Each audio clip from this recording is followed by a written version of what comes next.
funny. I feel like when I think about you, I think about like IIDA queen, president, and I also think about like the style that you have. You're always killing it.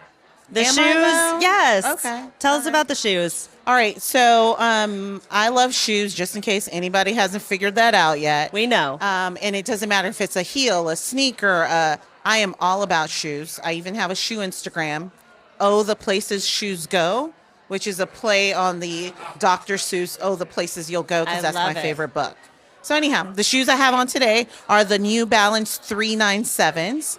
I used to use New Balance strictly for running and walking back in the day, and then something shifted in design for them.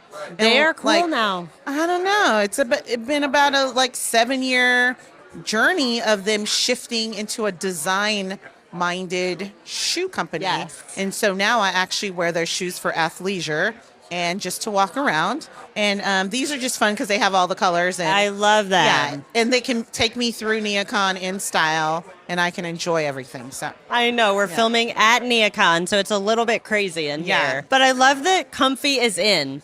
The baggy pants, the shoes, like I don't want to be walking around in heels all day. I don't want heels. I don't want tight clothes. I just want comfort. I want comfort. Yeah. I want comfort. Yeah. Okay, so Miss Queen, how did you get to where you are today? Take me back to your story and like the key moments that made Ronnie Ronnie. Yeah.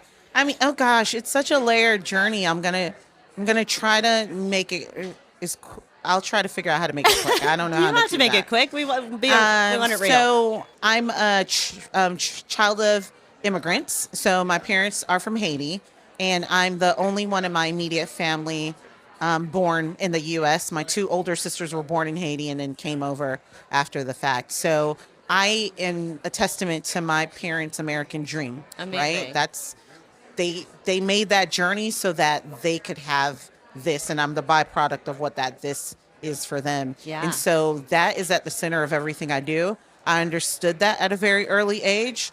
It's not because they were preaching it to me. It's just because I could actually see it by example. For me, everything is kind of rooted in my parents' journey. And I see myself as an embodiment of that journey as I live my own life, right? Yeah. And so from a career standpoint, I thought I wanted to be an artist when I was a little kid. I drew all the time, sketching all types of things. And then the practical side of my brain decided at 11 years old, after watching The Cosby Show for however many years, that I wanted to become an obstetrician. Because An the obstetrician. practical side of my brain said, I don't want to be a starving artist Yeah. because I got to work hard Right. and I'm not going to make money. The practical side said, ooh, Dr. Huxtable, he delivers babies. People will always have babies. And that means I'll always have a job. That's smart thinking. So that was the logical side of my brain. And then I get to high school and I'm like in biology 3, my junior year. And I'm like, what am I doing? I don't like this. I don't like science. Yeah. I don't like biology. especially for a creative person. Yeah. And so how am I going to be an obstetrician if I don't like biology? Something's wrong here. So I had to pivot. I had to figure something out. Yeah. And so my junior and everything I was doing in high school was kind of leading into that because I had that focus of, oh, I'm going to go to college. I'm going to go to med school. So might as well start that journey now. And, in hindsight, it actually probably was a great thing that exploration happened early for me because I let it go very early too. Yeah. And so I ended up studying, I was good in the business elective in high school. And so I said, well, let me go and study business in school because I don't have to really know what I want to do to study business. It's useful. That's a useful It's knowledge. useful. And then thought I was going to Georgetown. And as luck would have it, I have a friend who only ever wanted to go to FAMU, HBCU in Florida. And she and her mom were going to go visit FAMU. And she said, hey, just come with me for the visit. Mind you, I'm still committed to my Georgetown, but I was like, sure, trip, it'll be fun. So I go and we meet with the dean of the School of Business for 10 minutes, a woman named Dr. Sybil Mobley. And in that 10-minute journey with her, I just saw all the positive reasons why an HBCU could be the right place for me at that particular time in my life. And in a blink of an eye, I changed my mind. Wow. And I went to FAMU. Was it her or was it the message she was sending? Both. Tell me what. Because I saw a Black woman who was excelling and driving Yeah. a program. And essentially that program was also driving the university's success as well. And so for me, it was the visual of Yeah. seeing her, but also the story of hearing what it meant for her to do this for her own alma mater, but an HBCU. Yeah. And it was Oh the best my decision I could gosh. have ever made for myself. Well, so much of like learning who you are is gaining confidence in that. Yeah. And you probably seeing that in someone else and seeing that Yeah. success like set you up to, be on that trajectory. Yeah. Yeah. I love that. So it was great. And it's interesting because I kind of got used to being like the minority in whether it's my Yeah. classes, whatever, right? And so to end up at a university where that no longer matters, right? It doesn't have to be that I'm the person of color in a room. It doesn't, we all are that. And so then I got to actually learn a lot more about the multifaceted, multidimensional lived experiences of Black people in this country by sheer nature of going to HBCU. I remember I was in one of my first classes in school, and the professor's having everybody like introduce themselves and where they're from. And then my professor goes, Belizaire, that's not an American last name. What is it? And I said, oh, it's Haitian. And I said, it's French because my parents are from Haiti. I'm Haitian. And then someone goes, where's Haiti? And I'm like, oh, wow. Like, even my own story Yeah. is so different than others. We look alike, Yes. but some people didn't even know. And so it was, being in an HBCU was kind of like broadening the horizons for me Yeah. of what it means to be Black. And I'm Right. so grateful that I got to experience that. I love that you brought that up because I think the Black experience is, I think people put it in a box. Yeah. But the reality is that there's so many different types and mixtures Yeah. and cultures. Yeah. And the first time I was exposed to Haitian culture was when I moved to Miami. All my Yeah. neighbors are Haitian. Yeah. And they're some of the most proud and loving people. And Haitian Flag Day is such an amazing expression of a culture that has thrived and succeeded in such a beautiful way. And still, it's just so much richness of culture. Yeah. It's interesting because there's beauty in the story of being the first Black independent country, but then that also means there's layered stories of strife Yeah. that have plagued the country for as long as it has. I mean, my parents immigrated to the U.S. because they did not have any opportunities beyond their high school education. Yeah. My parents were 26 and 30 when they immigrated to the U.S. And to kind of know what's happening in the country now in the U.S. with, immigrant stories not being celebrated but somewhat demonized, it's heartbreaking because I am a product of that. I would not even exist Yeah. had my parents not done that journey because I don't know that they would have had another kid. Yeah. Right? Like I just happened to be the happy mixture of them reuniting because they were apart for 18 months because my dad came to the U.S. first, then my mom. And so, the immigrant story is the American story. Yeah. And I wish more people could connect to that and see that Yeah. for what it is. So, How do you feel like that story and history makes you better at design? yeah. Honestly, it's so my ethnic background being Haitian, it's all about color. Everything's color. Anyone from the Caribbean, like we lean the towards- shoes, the I mean, earrings, the come on, shoes, the the pants. earrings, the pants. I don't know if they can see the pants in the video, but We need to show the pants. We got Curtis says we got the pants. okay, we got the pants. So, and then this color blue is a specific like my favorite color blue. Yeah. And it's in the Haitian flag. It's bright. It's bright, but no one Dynamic. really knows why blue is my favorite color. And blue is one of the two predominant colors in Yeah. the Haitian flag. Okay. And this specific royal blue is that. And so there's always going to be a piece of this little Yeah. version of blue that resides with me, but a lot of people don't know that I story. love that. The Yeah. Haitian Ronnie Blue. Yeah. But so what my ethnic background did for me is make me not be afraid of color and pattern and just expression, right? When I went to design school, because that wasn't my first career choice, business was, and I went back to design school, I remember saying to myself, okay, I got to fit into this mold of we wear neutral colors, it's all black, you know, it's going to be fine. And I did that for a while. And then I was like, man, I feel like I'm suppressing myself a little bit. Yeah. But isn't that a picture of what a lot of minorities experience Yeah. is adapting to the quote unquote norm or the culture that they're surrounding. Yeah. So Yeah. you being able to break out and say, this is me. Yeah. That's the authenticity that I think we need more of. Yeah, and it took a long time to figure that out, Yeah. but I did figure it out eventually. And I think it freed me in ways that I wouldn't have never known if had I not finally tapped into it. So. And now you're known for that. You're known for your style and your color. And Yeah, that's so cool. I'm always going to give you something. So I love it. Bring it. Yeah. So design wasn't your first career. It was business. And then how did you transition into design? Yeah. So I was really good with numbers. I was actually an auditing intern at PricewaterhouseCoopers. And so I was presented with an offer to come work for them. It's like a badge of honor to get that offer. Oh. There's a whole little ceremony attached to it. And I cried, but it wasn't happy tears. I literally said, oh my God, I don't know if I can do this. And so I did go to my mentor and she said, hey, I got word that you're crying. What's going on? And I said, I don't want to do this. Really? And she said, oh, wow. Okay.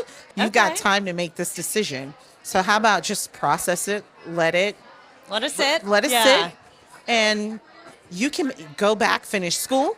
You've got 9 months to make this decision, which I'm so happy that she Yes. kind of gave me that instead of the pressuring to say, Guilt, of course you want to do yeah. this, or guilting me into it. Yvonne Harris, I'll never forget her for doing that. But during that time period, what I ended up finding myself doing was I was still interning, I was still achieving, but I started doing assessment tests. Okay. Because I was like, what am I supposed to do with the rest of yeah. my life? And so assessment tests popped up. I took 5 of them back to back. Okay. 3 of the 5 showed interior design Really? as the best path for me. And I was like, Like, what is that? what is interior design? I don't want to decorate people's houses. That was what my limiting understanding Right. of design But that's was. a common understanding of what design Yeah. is. Yeah. And so ironically, Star Jones happened to be talking about, this is like 3 weeks after me seeing these assessment tests that say Okay. do interior design. She goes, oh, well, my New York City apartment, I have this fabulous designer, Roderick Shade, that I work with and blah, blah, blah. And then she shows him, and it's a black male Uh-huh. interior designer, What was his name? Roderick Shade. Okay. And so I go, I look him up. I find his email address and I send him an email saying, hi, I think I'm interested in interior design. I don't really understand what it is. I would love to hear more if you're open to it. Really? I did. And then I also cold called designers in the local phone book. Yeah. Because In I the wanted phone book, multiple yep. perspectives. So I kind of just ended up on this journey of Good for you. searching And the chat did with he people. answer you? He answered me. And then one other designer actually answered me too. That's amazing. And Roderick gave me, he then said, hey, let's set up a time for us to actually talk on the phone. Yeah. And he kind of just gave me the rundown. And I said, well, it sounds like I think I probably want to do commercial design work. And he's like, okay, good, great. You're going to have to go back to school if you want to do commercial. I said, well, I didn't intend to go back to school. He's like, well, if you want to do commercial design work, you're going to have to go back to school. Yeah. Get a degree, get rooted in what the process is and so forth and so on. And so I said, okay. And then it seemed clear as day. Well, I love that representation was such a big part of some of those pivotal moments in seeing people that looked like you and choosing your HBCU and seeing someone who looked like you and calling them to ask about design. I Yeah. think that's so powerful to Yeah. today and what's needed in our industry when I think there's only 6% of interior designers are Black Yep. and less other minorities as well. But what does representation mean to you and what do you hope to see within this industry? Yeah. I mean, I could say, so I'm 19 years into my professional design career, and I know what my career looked like when I started, what the industry looked like around me, who I built community around me, and I can definitely say 19 years later is more colorful. And I love that for all of us who may have started this journey during a different Yeah. time period.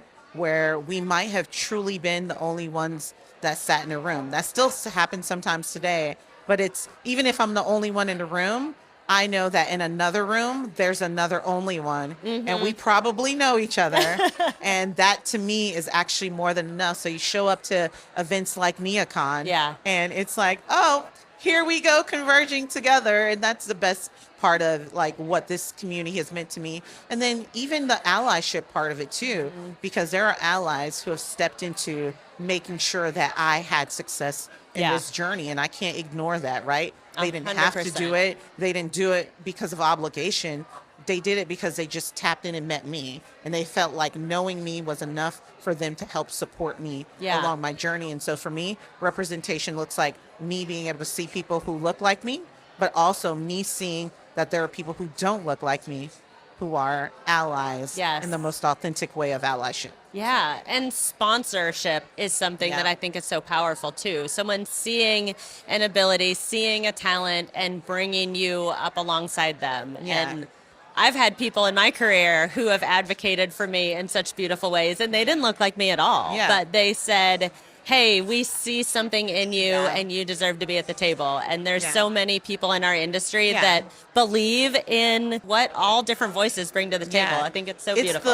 It's the we and us versus the they and them. Yeah. And I love that for this profession. I love this for this industry. And it's not perfect, but I know people, friends of mine who are in different industries, that's not their norm. And so they look like, why are you why are you in this professional association, and what's the big deal about it? They see me talking about IIDA all the time, and they're like, what on earth? I swear I have friends who have nothing to do with design that have seen more about IIDA than their own professional associations. And so, they're like, what? Why are you so? I was like, because it's community for me. And, when we all get to come together, whether it's NeoCon and Design Days, whether it's, ICFF, whether it's BDNY, whatever the case may be, we get these moments each year where we can all kind of collectively get together. And the beauty of IIDA is that they're not scared of conversations. No. They're not scared of diversity, equity, and inclusion. And they will proudly say, we believe that this is for the equity of everyone. And so let's talk about it. Let's bring people to the table, and let's lift up women of color and make sure that there's communities where people have support and feel heard. And that's, I think, the power that IIDA brings to the table is they're not afraid to speak proud. And IIDA had a very early touch point for me. So being at FSU, I remember saying to my graduate student advisor, for your journey here through this program, what would you like to see? What are you inquisitive about or what have you? And I said, I want to see people who look like me. And I don't know that I recognized that she was processing that. Dr. Lisa Waxman, amazing. I love her. Till this day, she is one of my most favorite people. This happened the beginning of this journey. I'm 18 months later about to finish this journey. And she said, hey, I met Cheryl Durst from IIDA at the IDEC conference. And I told her about you, and you should go and meet her. And you're going to NeoCon to do the student thing. You're going to message her assistant, and you're going to get on her calendar. I said, okay, fine. Interesting thing, I didn't know who Cheryl Durst was. This was 2005, 2006. I didn't know who Cheryl Durst was. And so, but I know that my professor, if she says I should do something, do it. So I did the messaging the assistant puts time, and I show up, and I get to the office early, and it's during NeoCon. So if we know how busy Cheryl is during NeoCon, she puts me on Cheryl's calendar, and then I'm just sitting there waiting for Cheryl to show up. And I didn't even research Cheryl. That's how green I was in this process. And so Cheryl walks in the room, and I'm like, you're a Black woman, and that's the moment.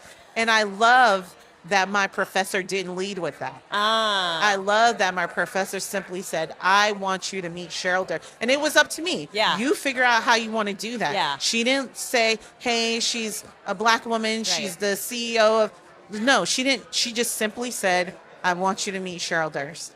And that moment for me, it was meeting Cheryl Durst was a aha, I am going to have a place in this industry because the head of one of the professional associations is a Black woman. But on top of that, it also gave me, wow, sponsorship. Yeah. Because that was Dr. Waxman sponsoring me when I'm not in the room, because that's sponsorship, right? Yep. When you are not in the room, They will say your name. who's still saying your name. And so for me, those two women, they hold a special place at the same time of this journey, because that ultimately set me up for success. And Cheryl Durst is such a legend too. So for you to meet her as a student and have that sponsorship in the industry. Yeah. That it was amazing. supposed to be 15 minutes of her time. Yeah. She gave me an hour. During NeaCon. I didn't even understand how important that was. It's years later where I go back and I'm like, wow, that was she was like, that's a big deal. But then your involvement with IADA, it had to have just, upward trajectory from there, because you were the IADA president. But ironically, it didn't. I just attended events. That's all I did. And it wasn't until, so I was back home for 4 years starting my career. And then the economic downturn and I lost my job. I was laid off. And so my sister said, who had just moved to Atlanta, she said, hey, come move in with me and be my nanny. And so I ended up literally selling everything in my apartment, packing up my Honda Accord and driving to Atlanta to be my, at the time, my niece was 11 months old. Yeah.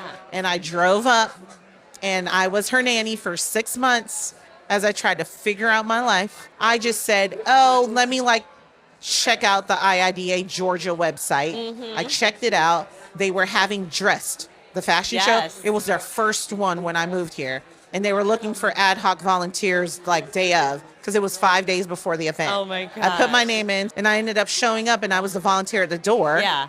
And then one of the committee members, Katie Trice, after the event's done, she's like, hey, you were really great. Are you interested in being more involved? And I said, maybe. She's like, let's go to lunch. Love it. Went to lunch with her and she's like, so we've got these open board positions.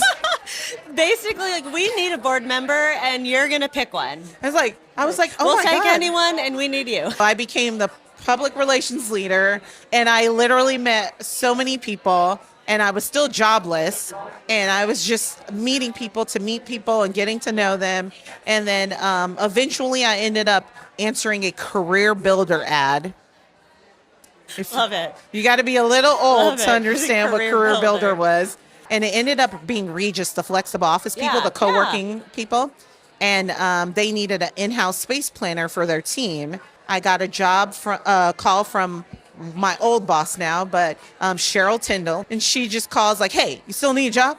All right, let's talk. And so, all right, I think this worked. Hey, job offer. Do you want it? I'm like, sure. Is this how it works? Yeah. All right. And I actually was doing remote work before remote work was a thing. Okay. Cheryl lived in Cumming, and then she just wanted someone who was near to her, but our actual team was in Dallas. Yeah. I'm doing these space plans because these space plans are what are used for the real estate team to determine if they're going to execute a lease. It's part of the due diligence of the real estate team. And then I would manage the project as we hire design firms to do the design work for us. And I manage the build out or what have you. And then eventually I get to go and accessorize the space. I must say that it led me to understand what clients want in a way that I might not have understood as early as I did had I not done that job. Interesting. Yeah. Yeah, because design is problem solving. So understanding the needs and the client's desires is step one. Or how are they making decisions? What's driving their decisions? Because I think when we're at design firms, we think we understand that. Right. But the truth is it's kind of a crapshoot. It's whatever the client's willing to divulge to you. Yes. And some do and some don't. And some say it correctly, and what they actually do is different. They're just communicating it wrong. Yeah. So you have to understand the layers of how it works. Yeah, you're going to have a day-to-day contact. That's your contact. But that contact probably has a board of people that they have to now funnel this information to and make sense of it. I'm very lucky that my involvement in IIDA, because I that same year, I had just finished my Georgia chapter presidency. Okay. So I had met a lot of people. Yeah. A lot of people have gotten to know me. And so what I hadn't done in my career yet is work at a big firm. And so I asked someone that I know, hey, what is it like working at a big firm? They said, do you want to work at a big firm? I said, I don't know. That's why I'm asking. I said, no, I reiterate, do you want to work at this particular big firm? And I said, maybe. He said, send me A, B, C, and D. And so I ended up sending the info. The next day, I got a call from the local office of said big firm. And I went in for an interview, and they said, typically our interview process is 3 months or so. So Wow. There'll be another interview scheduled for you, but this is your first run. I said, okay, fine. A few days later, the HR person calls and says, how much are you looking to get paid? And I was like, wait, does she know I haven't done all these interviews that they've said? And I said, I think this is the range I would like to be in. And she said, okay. And then literally the next day I had an offer That's to amazing. work at this firm. And I learned so much from that experience. And the big firm was Gensler. I'll unveil it. And I That's learned the so said much big from firm. that. But it was scary because Yeah. I had never They're the worked at number a big one firm. top giant in the world. And I'm like, I haven't worked at a big firm. Somehow I figured out how survived. to navigate the landscape of that big firm. And I've got so many great relationships with people still there. When I think about sponsors, I think about Steven Swicegood, who at the time was the co-managing director of the Atlanta office, who became such an amazing, we're friends till this day.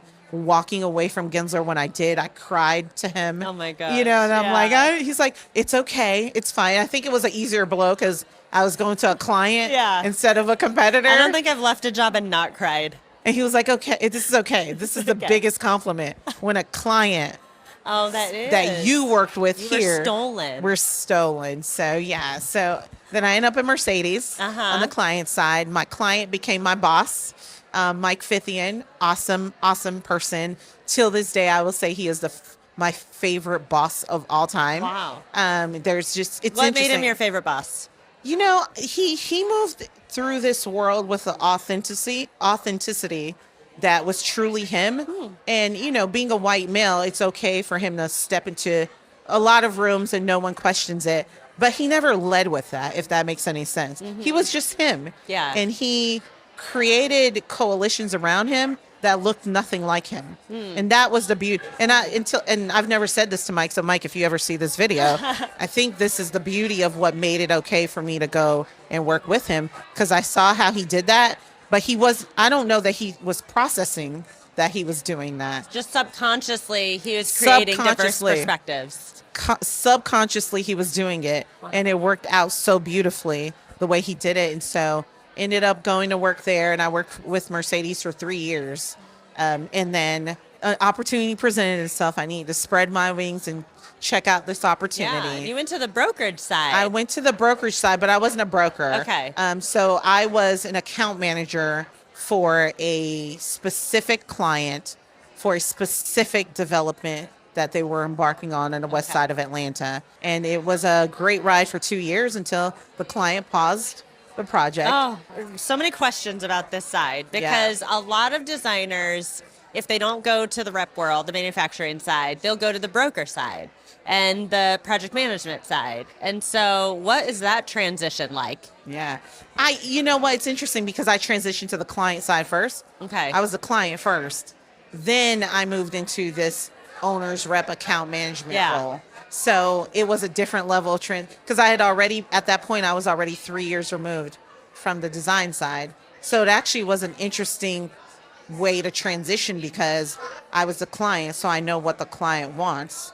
And so as an owner's rep, how can I be an effective owner's rep? And then as we're pooling teams, as we're creating RFPs to bring design practitioners into the fold, I can speak the designer's language, but I could also speak the client's language. So I bridged an interesting gap in that moment. Yeah. Wow. Yeah. So ended up doing that. And then that ended. And Ronnie had to go on an eat, pray, love journey to figure out what to do with the rest of my life. An awakening. Another awakening. So now I guess at that point, I was about to move into 18 years into my career. I was 17 and a half years in. But you chose to go back to the roots, right? And chose to go back to the design side after the 3 months of Eat, Pray, Love that I'd like to call it. And my involvement in IIDA honestly is what kind of led to that, because I was serving as the international board president at the time. Yeah. So I left a job, and I'm only 3 months into my presidency at that time. And so I had to share with the international board, hi guys, I left my job. I do not have another job at the moment. I'm working as an independent consultant as it presents itself, but I'm fully committed to this board. And in that moment, the board's like, oh my God, yay. We're happy you walked away from JLL because we want you back on this side. Yeah. So you tell us what. And I had amazing colleagues on the board who, you know, just kind of championed that and wanted to help me figure out what the next step was. And Anna Pinto Alexander at the time was that board member who helped me see the light that could be at HKS and led me to my current role at HKS. Amazing. And so it's been a 15-month journey with HKS, and it's been great so far. That is great. Well, that time with your presidency at IIDA, was a moment in my career when I was like, man, she's doing it. She is leading. She is the prez. That was so cool for me as a professional to see. Yeah. Like you just crushing that role. Yeah. I mean, honestly, it's when I think about all the people who were before me in that role, immediately before me was Angela Lee. And she did it with such an authenticity for the human and the humanity of what it means to do design. And then before her was Sasha Wagner, and he did it with that sense of, you know, how do you manage the business of design? And so you watch that. And so then they were my predecessors. Yeah. And so watching how I could take something from both of them, see how they did it, and kind of say, okay, how do I mix those two things? Because both of those two things live in me. Right. You know, and so. And also make it uniquely yours. Make it uniquely mine. Blue pants and all. Blue pants and all. And then we've got Cheryl. So it's just. And I'm like, if I fumble, Cheryl will catch. So, yeah. So does Cheryl remember that student moment to your, like, she saw the growth of your career? She remembers it. And whether she remembered it as deeply as I remembered it, I'm not sure. But I remember that when I was on the Georgia chapter board, I ended up, Cheryl was coming to visit the chapter, and I was the VP of communications at the time, and nobody knew that story about me having already met Cheryl and having that moment with her. So it was like everyone was getting ready for the Cheryl Durst to come visit our chapter, and we're going to have a lunch with her and so forth and so on. And so I remember she walks into the room, and I had emailed her a couple of times since then. Yeah. When I was in Miami, I emailed her saying, hey, I'm struggling trying to figure out my way. And then even when I moved to Atlanta, I emailed her, hey, I moved to Atlanta. Yeah. So we stayed in communication. Good. And so when she walks into this room, and she we look at each other, and she comes and gives me a huge hug. Aww. And everyone's in the room is like, they're jealous. They're like, how do you know Cheryl Durst? And then Cheryl's like, yeah, she was like and I was just like, Cheryl, don't do that. You're embarrassing me. But, that's so cool. It had been 6 years removed in that moment of her giving me that big embrace from me sitting in her office that day. I love that. She's just been a champion and an ally the whole way through. And well, I feel like IIDA is super special to me and my journey and just my growth in leadership, and obviously you. Yeah. But I travel the country for my role. I talk to different people in various chapters, different cities, and occasionally I'll come across individuals who say, our IIDA is, not great. We're not doing much, not a lot going on. I'm not involved. What would you say to those people? I would say that engagement is about what you make it. So if it doesn't appear that your chapter is active, maybe you find out who your chapter leaders are, and do you have a bright idea, right? Because the chapters are only as strong as the membership that they have, and the membership that they have that's willing to help create the programming to make things happen. I can honestly say that my professional trajectory shot all the way up in that chapter engagement level, right? Yes. Because you all of a sudden learn how to supposedly run a small business. You're the executive of one, when I was VP of communications, essentially I'm the chief communications officer, or the chief marketing officer, because marketing fell under, but a lot of people don't see it as that, but really IIDA is an opportunity for you to learn what it means to be a business. Yeah, be an entrepreneur. Be an entrepreneur. Yes, you're not getting paid in the financial point of view, but you're actually getting paid in ways and trained in ways that you might not ever get at your firm. Yeah. And because you're getting this training, you now all of a sudden have an opportunity to go to your firm and look for opportunities to grow and elevate because you've done that. And you build a network, you get experience in finance, and like you said, marketing, leadership, dealing with personalities that are unique and different. Yeah. So learning so what much human resources is. Firing a volunteer is not fun. But also it's what you put into it. Yeah, it's what you put into it. What you put into it is what I tell people. But it makes me sad when I hear that, because I know how much it can do for someone's journey. Yeah. And I wish that everyone had that same experience or that same idea of putting in to their chapter. Yeah, it's what you put into it. And then for people who are already members and for people who are already on their local chapter boards who say, hey, it's so hard for us to find volunteers. I'm like, well, each person on that board, you go have lunch with one person and do what Katie Trice did for me. Hi, any of this look like it works for you? That's right. Yeah. Pick a spot and you're signed up. Yeah, yeah. Well, what else? We've covered a lot, but what else are you passionate about? Yeah. Honestly, it's human. Yes, I love design. Yes, I love people. Yes, I love achieving, but it's kind of the idea that all of them converge into this thing that I can put my heart and soul into, right? And then obviously shoes.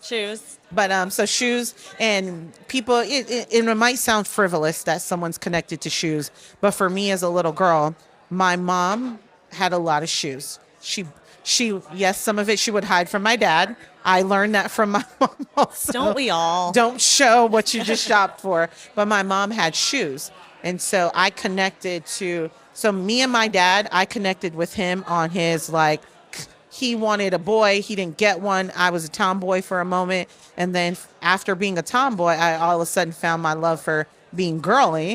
And then my mom's shoes was that connection point for me. And I always wanted to try to wear my mom's shoes, but her feet were bigger than mine. Yeah. And my feet never grew into her shoe size. So I could never even inherit my mom's shoes if I wanted to. So for me, that's a connection to my mom. And now that my mom's not here anymore, we lost her to pancreatic cancer during 2020.